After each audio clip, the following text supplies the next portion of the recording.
Okay, so we continue with Jaenisch Gambit, e4, e5, knight f3, knight c6, bishop b5,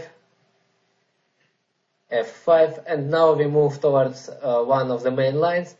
In earlier years, actually, this was considered to be the main line, namely knight c3.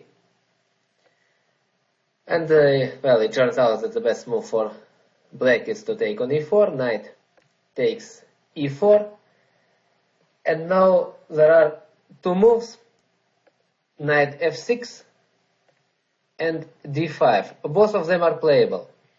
So I might show you both of them, but first of all, we will cover move d5, which in my opinion is slightly better.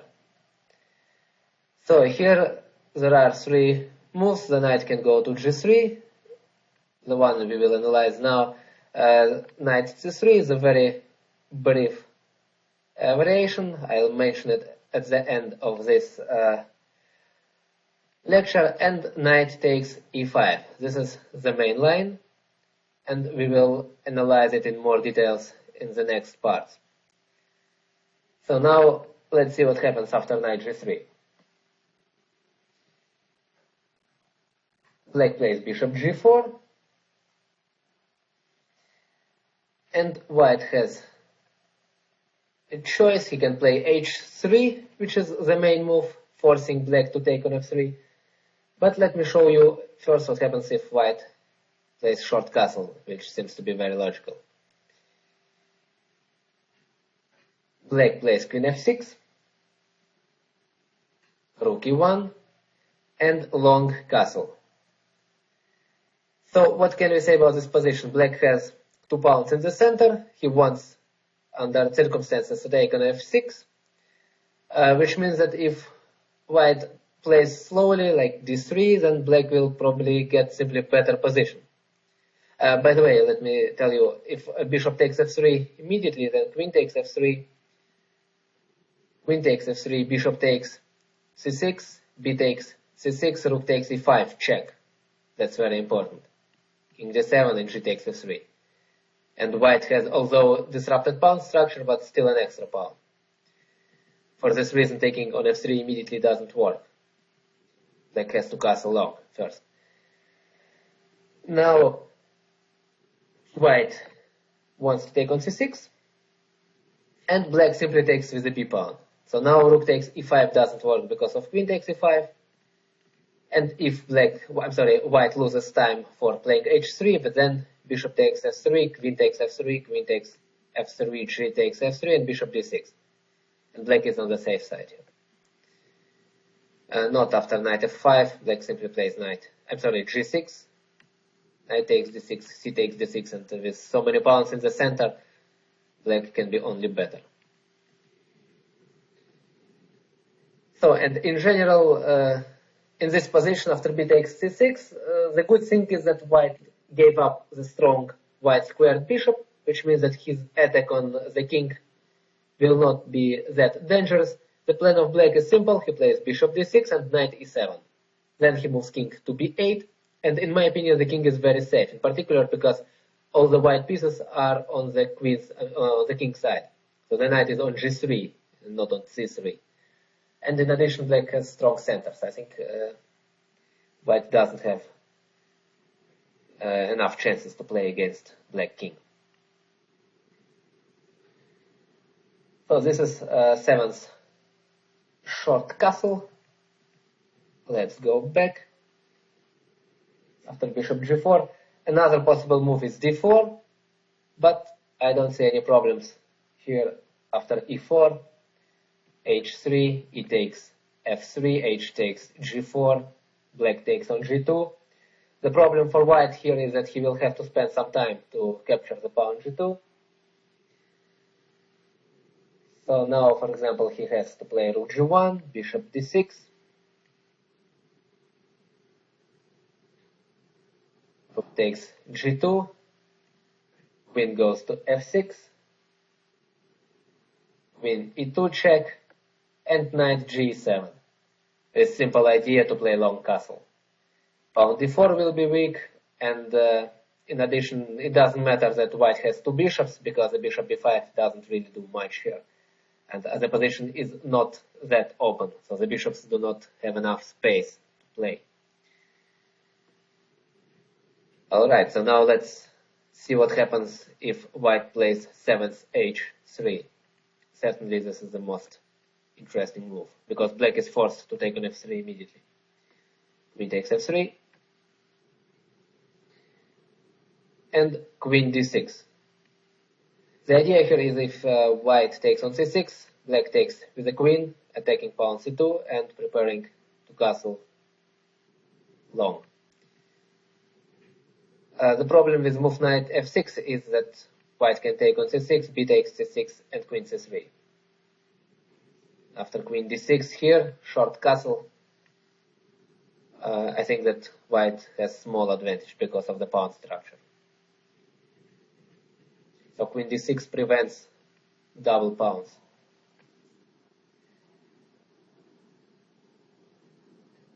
Short castle.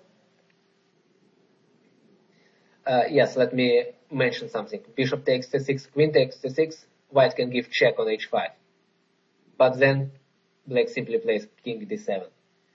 Taking on e5 is impossible because of rook e8. And after short castle, still black simply plays rook e8, d4, and knight f6. So usually it takes white a lot of time to get to the black king, and he's almost safe because he just one move to c8. So white cannot use the weakness, the temporary weakness of the king. Queen f5 check, queen e6, queen takes e6, rook takes e6, d takes e5, rook takes e5, and obviously this position is equal. It is not draw, but it is absolutely equal. Both sides have chances to play for win, and the one who plays better will certainly win. This is this type of position.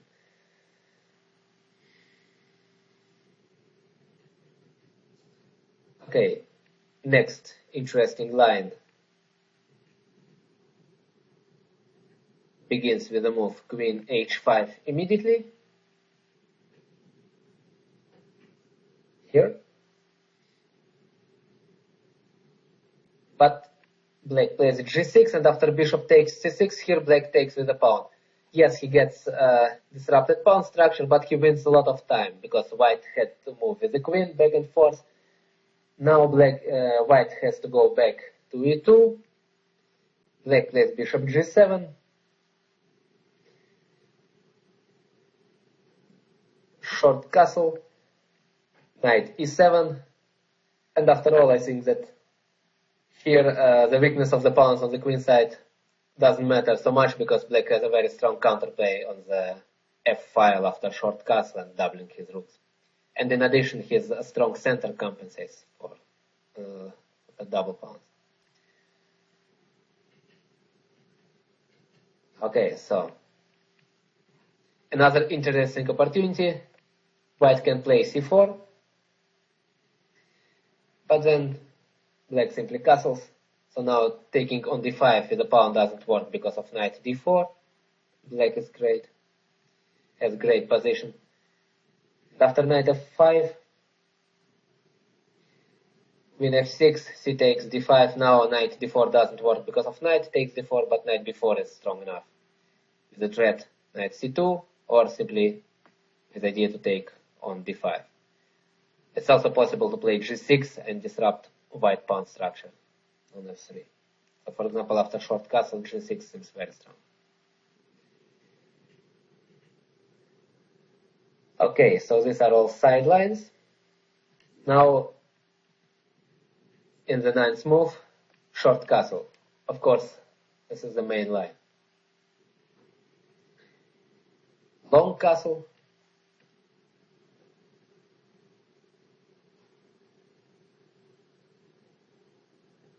And c3.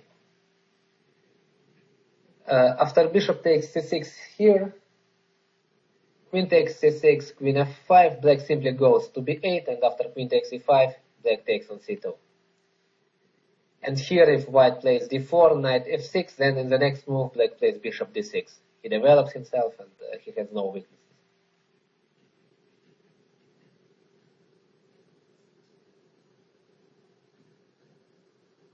So the idea of the move c3 is not that much to prepare d4, but now white wants to take on c6 and give this check. So for example, after knight f6, bishop takes c6, queen takes c6, queen f5, white is slightly better. Black has to play knight d7, but this is not why he is playing knight f6.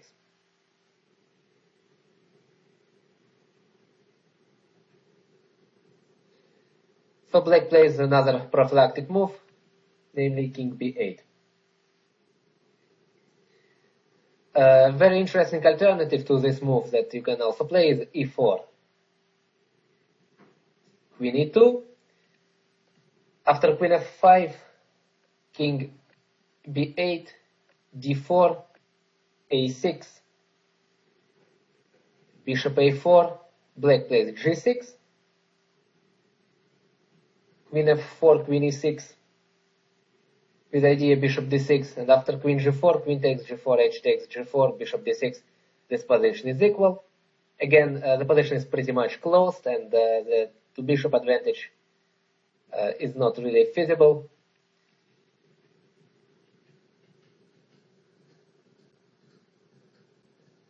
So after e4, white goes to e2.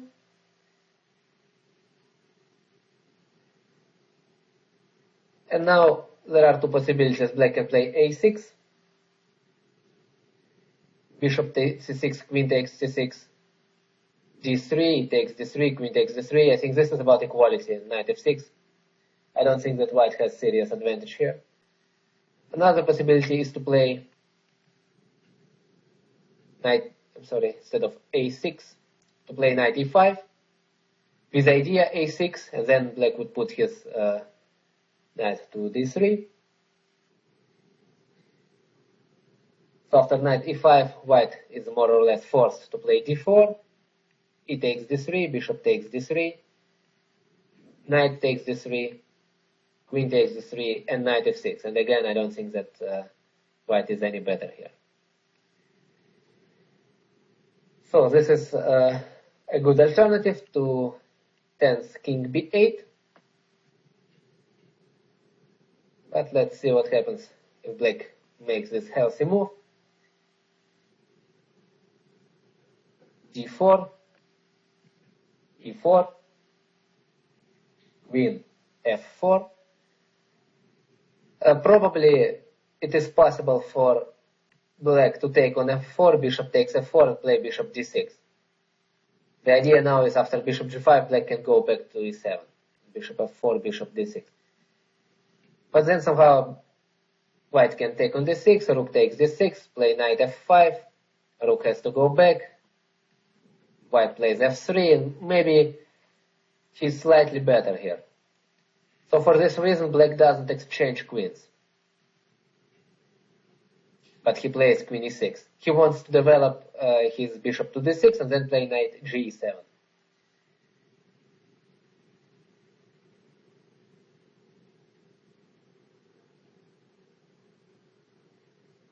Now, white plays queen g4. If instead white plays queen f5, black plays queen e8, strong move, bishop g5, bishop e7, bishop takes c6, queen takes c6, f3. Again, I don't think that even after taking on g5, black is better, but he can simply play h6.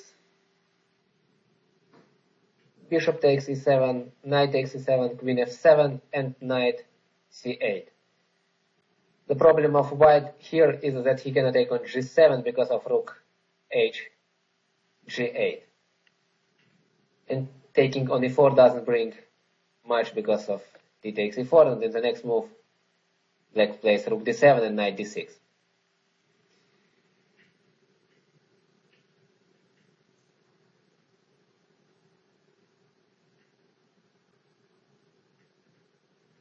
For this reason, white goes with the queen to g4. Taking on g4 is a possibility. H takes g4 and g6. It works. It doesn't seem that black is in trouble here. But also, it always makes sense to exploit the position of the white queen, because black can play knight f6 at some point, attacking it. So it makes sense to go back to e8. And now after bishop g5, black can play knight f6.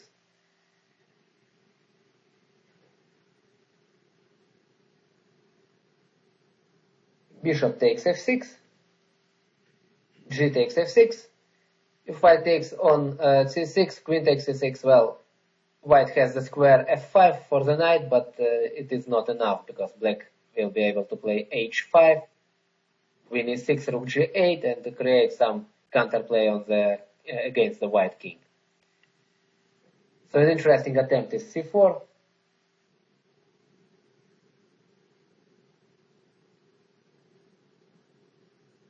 D takes c4, rook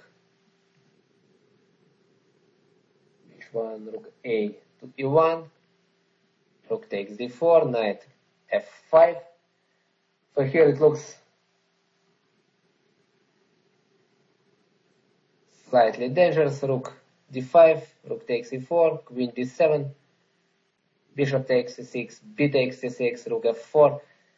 And here, well, yeah, certainly white has some kind of compensation, but the practice has shown that this position is playable. The bishop can go to c5, and despite the fact that the pawns are tripled, still the position of black is very good playable. But maybe, I say it again, maybe it is easier to play e4 in move number 10. As I already showed you, instead of king b8, simply play e4, and if the queen goes back to e2, knight e5. This might be the easiest way to equalize. Alright, so this is everything about knight g3. There is nothing special here. Just remember the main ideas, and I'm sure that these variations are not forced. I'm sure that black has different moves at different times. Also, for example, here black has moved knight g7, which looks interesting because black wants to play g6, bishop g7, and the knight from e7 protects the knight c6. So this position is not played very often. White doesn't play this because I'm sure that black has multiple possibilities to equalize. Alright, so finally, to conclude this section, let me show you an alternative to the move knight g3. So, well, the main move, of course, is knight takes e5. Here, the alternative is move knight c3. And here, again, black plays bishop g4. If white goes with h3 in this position, then bishop takes f3, queen takes f3, and knight f6.